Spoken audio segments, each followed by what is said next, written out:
tem gente que faz roupas steampunk, joias steampunk interessantíssimas, né? Mas eu não vi essa coisa de ter as lojas steampunk, de ter esses grupos, essas formações assim e tal. Tem o cosplay, que aqui também está começando, que é muito bacana também, né? E que, aliás, eu não gosto nem de falar cosplay com relação ao steampunk, eu acho que o steampunk é um lifestyle, né? É outra coisa, né? Eu acho que é bem diferente. Eu acho que em São Paulo, aliás, é um lugar interessante para se andar vestido da maneira vitoriana, porque aqui a gente tem temperatura. Belo Horizonte também, né, Flávio? Belo Horizonte também faz frio para burro, então não dá para você andar vitorianamente, né?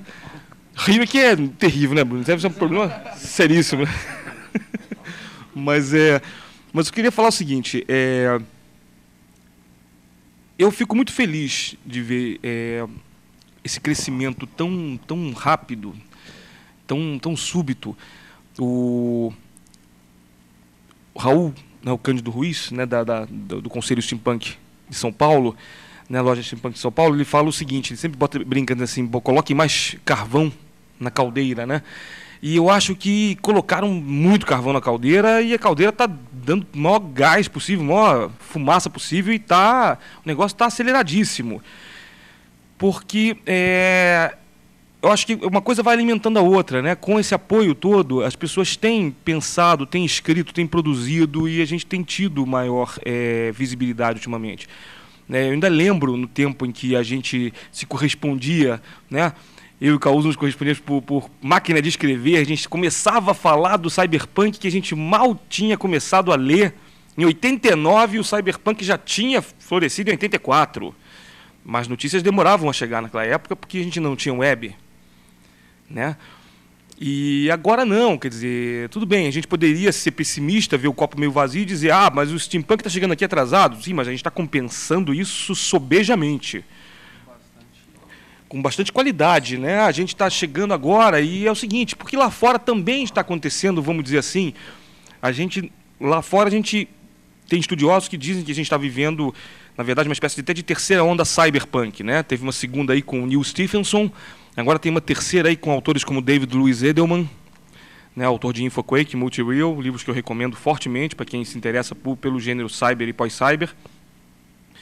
E talvez, eu acho que ninguém até agora falou sobre isso, eu realmente não sei, mas me parece que a gente pode estar vivendo aí uma espécie de segunda onda Steam também lá. Porque agora estão surgindo autores novos como George Mann, que é um autor em inglês, que é responsável pelas 3 excelentes coletâneas de ficção científica da Solaris, que é uma editora que surgiu afiliada a uma editora de games inglesa.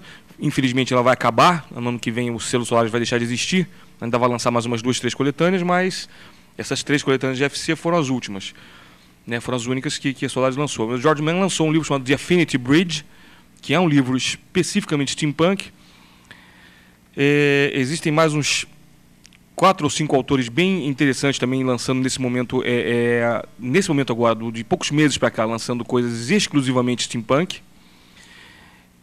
Então, ou seja, quando o Neil Stephenson foi lançado, uma crítica que se fez na época é que era interessante o seguinte, quando Gibson e o Sterling escrevem as suas primeiras obras que vão gerar o cyberpunk, eles escreviam como uma, entre aspas, uma revolta contra o sistema da FC tradicional, né, e que vai gerar o que depois a crítica vai consolidar como sendo o cyberpunk, tendo o punk aí como uma questão do punk tradicional de destruir para reconstruir, como segundo a filosofia punk mesmo britânica de 77. E quando surge no Stephenson, não, quem vai ler no Snow Crash, ou como saiu aqui Nevasca, né, vai ver que ele já tem uns elementos de paródia. Então a brincadeira do pós-cyber é justamente essa. É o cyberpunk que sabe que é cyberpunk, que tem consciência disso, das suas virtudes e dos seus defeitos, e brinca com isso. E o steampunk agora talvez esteja passando pela mesma situação.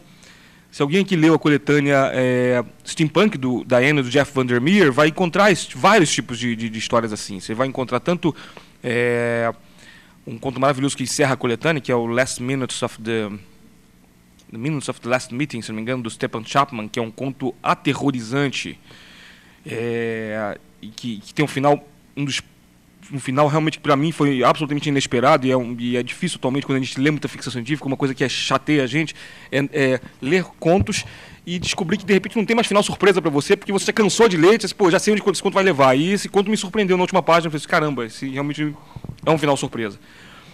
E é um conto absolutamente sério. E você de repente lê uma novela do Joe Lansdale, que aqui quem curte quadrinhos vai lembrar que ele escreveu muita história de Jonah Hex, né? E o Joe Lansdale faz uma sátira, mas uma sátira rasgada, inclusive um pouco pornográfica. E que é hilária. E que aí é o steampunk que assume que é steampunk, assume que é escrachado, não tem medo de lidar com os próprios defeitos da narrativa e vai brincando com ela. Então o que a gente tem agora é isso também. E aqui no Brasil eu acho que é engraçado, porque acho que a gente custou muito a pegar na questão do cyberpunk, mas talvez graças ao advento da web e à nova geração aí que pintou de uns anos para cá, a gente talvez não esteja mais tendo essa dificuldade toda, esse parto todo aí, né, para se começar a produzir. Então eu acho que o que a gente está vendo agora, pelo menos o que eu tenho presenciado, e eu me dou ao luxo de ser exageradamente otimista aí dessa vez, é ver que estão surgindo coisas interessantes, estão surgindo contos interessantes, estão surgindo propostas talvez até de romances interessantes ambientados em universos steampunk, e que ao contrário do cyberpunk, e eu posso falar isso porque eu escrevi algumas poucas coisas de cyberpunk nos anos 90 e sei da dificuldade que eu tive e sei também que os resultados que eu obtive não foram aqueles que eu queria. Porque a gente estava tentando meio que imitar o Gibson Sterling. E agora aqui não. Agora o que eu estou vendo é que o pessoal que escreve agora aqui já não... Primeiro que o steampunk já fugiu muito dessa coisa de ter autores mentores. Mesmo o Gibson Sterling e o Jeter não são autores mentores do movimento. Ele se fragmentou muito. Então, o que acontece é mesmo esse zeitgeist, né, para usar aquele termo. Né, então, vamos ser... século XIX, l'air du temps, né? Aquela expressão francesa, que é a mesma coisa, né? O ar do tempo, né? O ar da sua época. Então, o pessoal, cada um está tentando escrever no seu estilo, da sua maneira, sem tentar imitar, fazendo cada um de um jeito. E o legal é que realmente isso estimula uma coisa, que se no cyberpunk você faz tenta fazer uma crítica política, econômica, que é interessante e eu ainda acho necessária. Né? O Edelman faz isso agora na trilogia Infoquake Multireal e o Gel Synchron, que vai vir ano que vem. Ele consegue colocar elementos econômicos na história, pesados, e não tornar a história enfadonha. Ele retrabalha isso de uma maneira bastante brilhante, na minha opinião. Mas o steampunk, embora também tenha tudo isso, tem uma outra roupagem. E numa outra roupagem, mais de um sentido, né? Mas o legal, eu acho que o que atrai muito também é uma coisa muito bacana que a gente não aprende na escola, mas na escola a gente talvez não aprenda com tanto vigor, com tanto tesão, vamos dizer assim, que é a coisa do estudo da história. Então aqui você tem a oportunidade de recriar a história, né? A brincadeira do steampunk é a história alternativa mesmo. Essa é a palavra-chave, né? Esse é o termo-chave. É você poder pegar Santos Dumont, você poder pegar Augusto Zaloar, você poder pegar todos os personagens fictícios e verdadeiros da nossa história e das histórias de outros países que trabalharam com maquinário e com imaginário do século XIX e poder brincar e poder misturar, remixar esses personagens. O interessante é que quanto mais você pesquisa, mais você descobre que o mundo sempre foi steampunk, porque no século XIX aconteceram várias coisas, assim como quem estuda ficção científica, todo mundo sempre já pensou em escrever uma história sobre Nikola Tesla. Porque Tesla realmente era um gênio, era maluco, mas era um gênio. E teve coisas que até hoje não foram 100% realizadas. Então você tem a possibilidade de pegar o Tesla e transformar o Tesla, como vários escritores muito bons e vários escritores medíocres e vários escritores no meio do caminho já fizeram, de pegar o Tesla como personagem ou pegar uma pseudo-invenção baseada em alguma coisa que o Tesla rabiscou um dia no guardanapo e fazer uma história legal baseada no Tesla. É a mesma coisa no steampunk, só que você pode usar o próprio Tesla, o Tesla nem tanto porque o Tesla já é mais para cá, né? Mas você pode pegar Júlio Verne, por exemplo, temos um exemplo muito bom, infelizmente ele não está aqui, o Otávio Aragão, com A Mão que Cria, que é uma história steampunk por excelência, né? E que ele brinca com várias coisas, ele brinca com influências dos quadrinhos, pega as histórias maravilhosas do Júlio Verne, né? Então, você acha que o que atrai para a gente é isso, é a gente poder, depois de velho, poder brincar com história como a gente não brincava no ginásio, entendeu?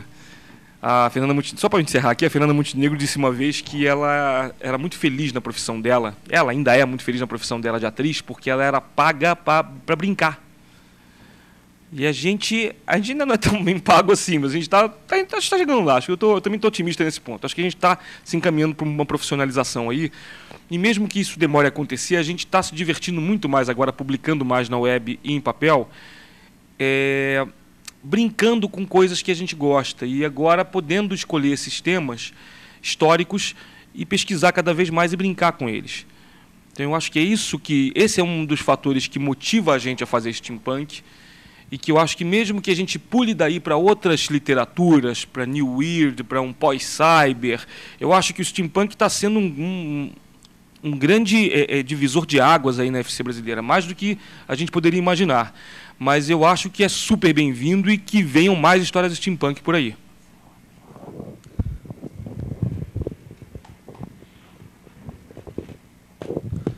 Bom, meu nome é Gianpaolo, eu sou escritor e editor da Tarja, a gente que publicou o Steampunk Histórias de um Passado Extraordinário. Eu acho que é o seguinte, assim, eu concordo plenamente com tudo que o Fábio falou e vou mais. Eu lembro, eu estava comentando com o Bruno aqui, uma vez eu estava dando um passeio pelo Parque Ibirapuera, entrei num museu e fui no segundo andar, de repente eu dei de cara com um dirigível steampunk, eu falei, caramba, o que é isso, né?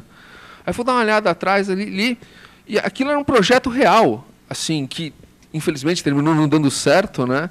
Mas, nossa, tinha assim, era mais ou menos como que a gente colocou aqui, tinha umas asas e umas saídas, falei, caramba, né? Isso é muito steampunk, e existiu, né? Então, acho que assim, realmente, é uma coisa que a gente, quando você entra para pesquisar, você fala, pô, mas caramba, tudo que eu usei no meu conto existiu de verdade, tá? Eu coloquei umas coisinhas um pouco, 2 anos para frente, mas de resto, assim, nada do que eu coloquei foi uma invenção minha, assim, foi tudo pesquisa.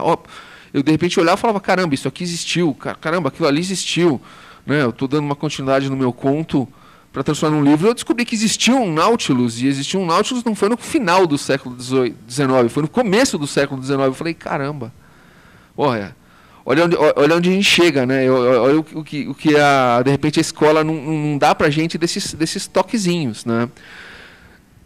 E eu acho isso muito legal, até como escritor, e vendo isso como editor, de ver o estudo de história que você tem que fazer para escrever, né? Para escrever a fantasia, para você escrever o steampunk, para você escrever o cyber, né? E eu acho isso muito legal. Como essa questão do divisor de águas, eu lembro disso há 15 anos atrás, quando eu comecei. Eu lembro que eu estava discutindo com um amigo, a gente ia começar a fazer quadrinhos, né? E a gente tinha aquela ideia de, nossa, mas a gente vai escrever quadrinhos. Mas só que os deuses americanos escrevem quadrinhos, né? Nós somos meros mortais. E de repente começou a sair quadrinho nacional e você falou, poxa, peraí, né? Eu acho que assim, eu também posso fazer. E acho que a gente está chegando num ponto agora, na verdade a gente está chegando na profissionalização desse ponto. Aí você fala assim, poxa, steampunk chegou atrasado no Brasil. Não. Porque de repente você fala, poxa, mas eu vou escrever steampunk, né? Logo eu, um brasileiro, será que eu posso, né? E o pessoal começando a ver que sim, eu posso, né? Poxa, o mercado... exatamente, o mercado tem qualidade, poxa, o mercado está se profissionalizando, a gente está saindo daquela coisa de pô, eu vou tentar escrever, vou colocar na minha gaveta, né? Eu vou, assim... Aquela coisa até do pai do Martin McFly, né? Que escrevia livros e livros. Deixa eu ler. Não. Eu não deixo ninguém ler o que eu escrevo. Pera um pouco, né? Vamos fazer a coisa para publicar, vamos fazer a coisa para os outros lerem, né? E vamos... Às vezes o que eu faço não é tão ruim, né? E eu vou tentar fazer isso ser bom para levar para os outros uma mensagem, né? E acho que nesse ponto... A literatura fantástica brasileira, não diria só o steampunk. Eu acho que o steampunk é interessante como um movimento, como o cyber também vai ser uma coisa, um tema que a gente vai entrar também, e como o New Age, né, cada vez chegando mais próximo da publicação internacional. Então, acho que assim, esse é um começo interessante, como o próprio Fábio comentou, um divisor de águas, né? Hoje a gente está fazendo uma coisa do século passado, do finalzinho, a gente vai fazer o pós-cyber, que na verdade não dá para trabalhar mais com cyber, né? Porque o cyber ele quase já não é ficção científica, né? Já é real, né? Você já está vendo gente com mão mecânica, gente correndo com pé mecânico, você fala, bom, mas eu vou falar isso de cyber, eu estou fazendo uma história que acontece em 2012, né? Temos até na plateia aqui uma colega nossa que vai fazer um implante coclear em breve aí, vai virar uma ciborgue também, né? A Gisele aí também, né? Só uma coisa que eu falo também, você falou de internacionalização, queria lembrar que ontem na Comic Con em San Diego, 2 gaúchos, não sei se qualifica como brasileiro, mas enfim, eles disseram isso pra mim, então eu tô passando o que eles me disseram. O Rafael Grampar e o Daniel Pelizari emplacaram um quadrinho chamado Furry Water, mostraram um cartaz ontem, inclusive lindo, e vai estrear ano que vem nos Estados Unidos. Disseram que inclusive não tem nem previsão pro Brasil, porque não tem ninguém interessado em publicar no Brasil. Eu acredito que daqui a pouco publicam, né? Mas é um grande salto. Um grande salto, e acho que está mostrando que já tinha os irmãos, né? Fábio Ba e Gabriel Moon, é isso mesmo? Gabriel Ba e Fábio Moon, eu nunca sei. O Fábio e o Gabriel já estão um tempão lá. Então agora mais 2. Então, quer dizer, ou seja, está se abrindo, né, o mercado. Eu acho que agora o céu é o limite, né? Vamos lá. Não, exatamente. Acho que assim, eu até não quero me alongar muito para comentar o que o próprio Fábio já comentou, mas é uma realidade. Assim, acho que, poxa, muita gente daqui que a gente está falando é escritor, ou pretende ser escritor, ou já tem livro publicado, e eu acho que assim, a gente não tem nada a dever ao mercado internacional, sabe? Acho que iria ser bastante interessante, inclusive, se a gente conseguisse levar material nosso para o mercado lá fora, né? Porque acho que, poxa, o próprio Fábio já fez, né? Porque quanto mais melhor, eu acho que não dá para discutir, aquela coisa, né, de não existe mais enlatado, né? O americano é bom, o brasileiro é ruim. Acho que o nosso é bom, e acho que o nosso pode ser tão bom, se não melhor, que lá fora, né? Especialmente com essa globalização, né? Bom. Ainda dentro desse tema, se a gente for ligar para nossa falta de autoestima, a coisa vai ficar complicada, né? Porque a gente tem um histórico no Brasil de falta de autoestima, né? É inesgotável isso. Então, assim, como um escritor que nunca deu a cara a tapa, né, o que eu tenho a dizer é o seguinte: a gente, no Conselho Steampunk, né, como em qualquer outro grupo organizado de steampunk no Brasil, a gente começou como espectador, né, a gente era audiência. Então, o que a gente fazia? A gente pegava o material que estava sendo feito nos Estados Unidos ou na Europa e ia colocar no site, né? E aí começou assim. Aí agora está o Raul Cândido, da Loja São Paulo, fazendo mochila de Ghostbusters Steampunk, né, praticando Steamplay. Hoje a gente tem 2 eventos em São Paulo envolvidos com Steampunk, um é esse aqui, o outro é no Memorial do Imigrante. Né, e já no dia 29 de julho a gente tem outro no Rio de Janeiro. Então, assim, isso significa alguma coisa, né? E o que isso significa dentro da questão de produção cultural de steampunk dentro da ficção científica? Como é que isso funciona? Se você começa a trabalhar o steampunk enquanto espectador, enquanto audiência, né, e você começa a se mergulhar nisso, você começa a imergir nisso, em determinado momento você vai começar a produzir de alguma forma, nem que seja através de uma crítica, né, nem que seja através de um pequeno conto, uma crônica que você faça, ou um videozinho no YouTube completamente, né, amador. O que a gente está fazendo agora, né, o que o Conselho Steampunk está fazendo agora, e o que o Steampunk Brasil também, que a Sociedade Brasileira de Steampunk está fazendo, é tentar produzir conteúdo, né? Ou seja, a gente lá no Rio está produzindo modelos tridimensionais para fazer tirinha, né? O movimento Steamer aqui alimenta o imaginário que vai fazer com que as pessoas se interessem por ficção científica e steampunk, né? Então, essa falta de autoestima que a gente tem, ela vai sendo minada pelas nossas iniciativas, né? Então, assim, hoje a gente tem 6 sites de steampunk no ar, né, mais o steampunkbrasil.com, que é do Emerson lá do Rio Grande do Sul, que eu comentei com você. Né?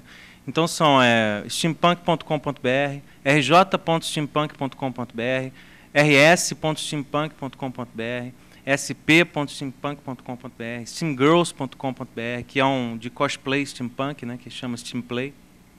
O pessoal se veste e tal, tira foto e manda para o site. Estão querendo que eu faça Steam Boys, mas eu estou dizendo para uma menina fazer, porque eu não estou muito interessado. Né?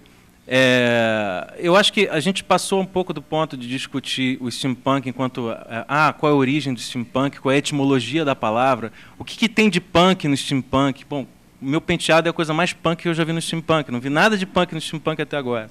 Né? Você sabe que a gente tem dificuldade quando a gente vai falar de evento? O pessoal fala, pô, mas punk e tal, eu tenho que falar que é um evento vitoriano, porque se eu falo que é steampunk, ou então gaslight, entendeu? Uma coisa do gênero, né? Para ficar mais light. Começa a aparecer uns punk, né? Gaslight, o pessoal pega o light e acha que é leve, né? Ainda tem essa, ainda tem mais essa. Então a gente tem que tomar... a gente tem que tomar cuidado, porque basicamente o que é o Conselho Steampunk, o que é a Sociedade Brasileira de Steampunk? A gente está fazendo o papel de assessoria de imprensa. Né? Assessoria de imprensa de material como esse, né, de qualidade, que é lançado, de todas as obras brasileiras que vão ser lançadas no futuro, a gente vai estar veiculando, né? Inspirar a gente que nunca ouviu falar em steampunk e, de repente, vai no Memorial do Imigrante lá e encontra o pessoal vestido de maluco, né? Andando de trenzinho, eu chamo de Disney portátil, né? Não, é engraçado, o pessoal quer tirar foto e tal, acha que é da própria organização lá, dos trens e tal, da ferrovia, não tem nada a ver. É bacana, é bem bacana. No Rio de Janeiro a gente vai fazer um evento no Museu da República. Né? Então, basicamente, a gente está falando de resgate de raízes culturais brasileiras, a gente não está falando só de ficção científica, né? A gente não está falando de Capitão Peixoto, né? Porque antigamente a gente tinha um problema danado de ouvir nome brasileiro. Aqui era o Capitão Barbosa, não? Uma dificuldade isso. Uma dificuldade. Então, hoje a gente pode começar a falar, porque a gente tem na nossa história, a gente tem Oswaldo Cruz, a gente tem uma série de personagens históricos, né, que de fato fizeram parte da ciência e da tecnologia, da engenharia do passado, do século XIX. Né? Então, basicamente, é colocar, a melhor saída, eu acho, né, é colocar o steampunk como uma questão cultural brasileira. Né? Ela é uma questão de resgate cultural.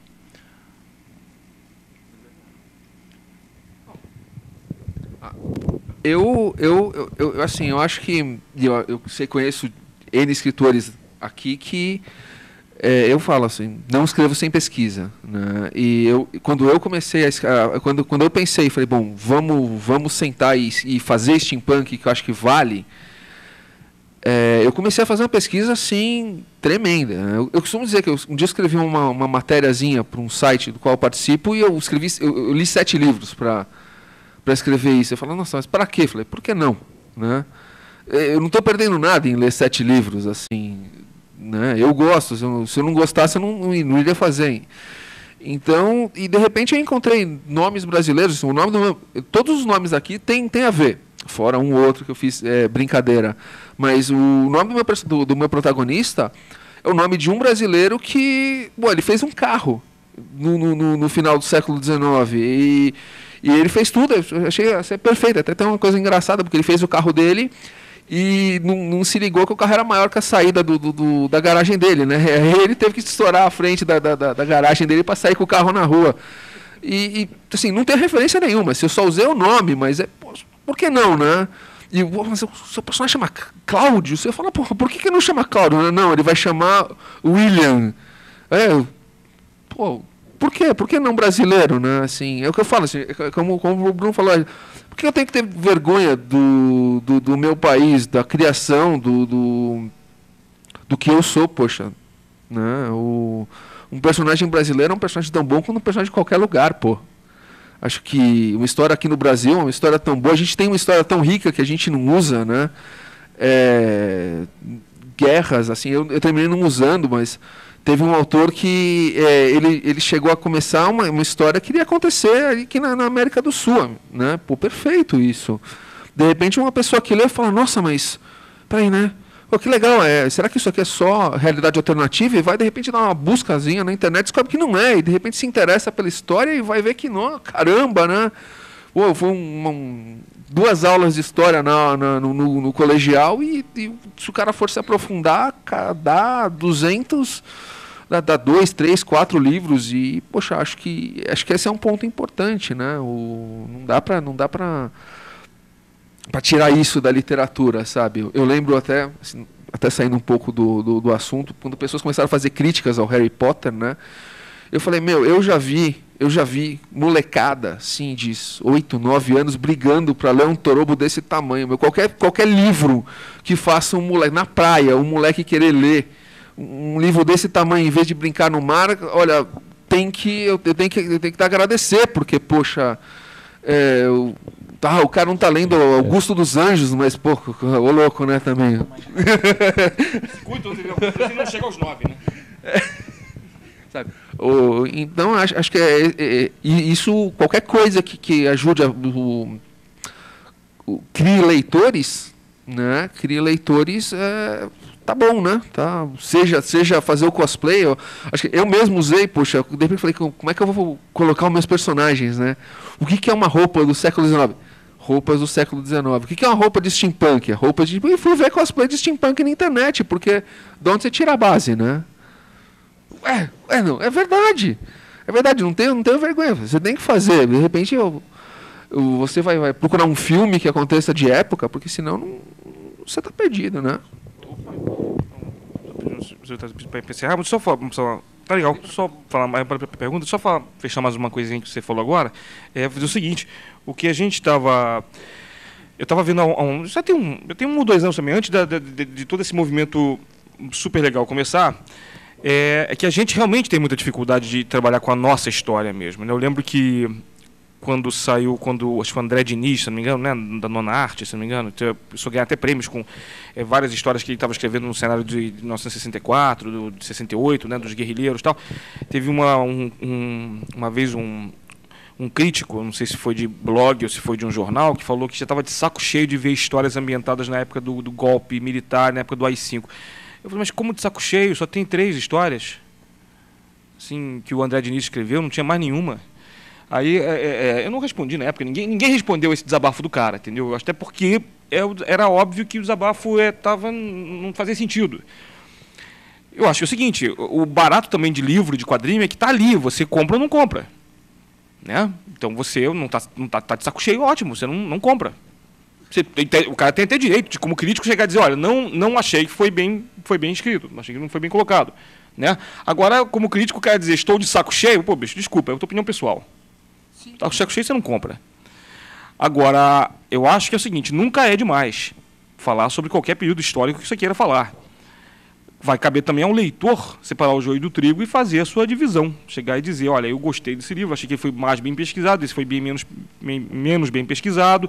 Às vezes a intenção não era pesquisar. Nesse caso específico, nesse ponto, dessa vez eu não posso falar de pesquisa, porque a minha história, ela... Talvez, não sei se é a exceção aí no volume, não sei.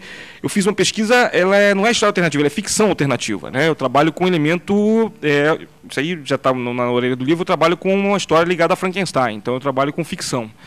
Né? Eu não pego nenhum... Na verdade, eu cito sim, eu cito de orelhada alguns personagens, sim, historiadores do mundo real, né? Mas não entro muito no mérito da pesquisa para fazer uma história que realmente tenha acontecido na nossa realidade. Tá? Eu passo uma brincadeira aí com o cenário, com a ambientação, né? Com a ambiência steampunk. Mas eu acho que se tem uma coisa de bom que o steampunk legou para a gente é esse desejo de fazer pesquisa. E eu acho que essa grande porta que está abrindo, que eu acho que não fecha mais. Eu acho que a gente abriu uma caixa de Pandora aí maravilhosa. E a web, cara, hoje em dia não há mais desculpa nenhuma para a gente não fazer pesquisa de qualquer espécie. Entendeu? Sejam vocês alunos, professores, escritores, né, leitores, né? Eu acho que aí fica o recado para todos nós, para escritores inclusive, né? Para quem quiser continuar escrevendo, quem quiser se aventurar pelo território maravilhoso do steampunk.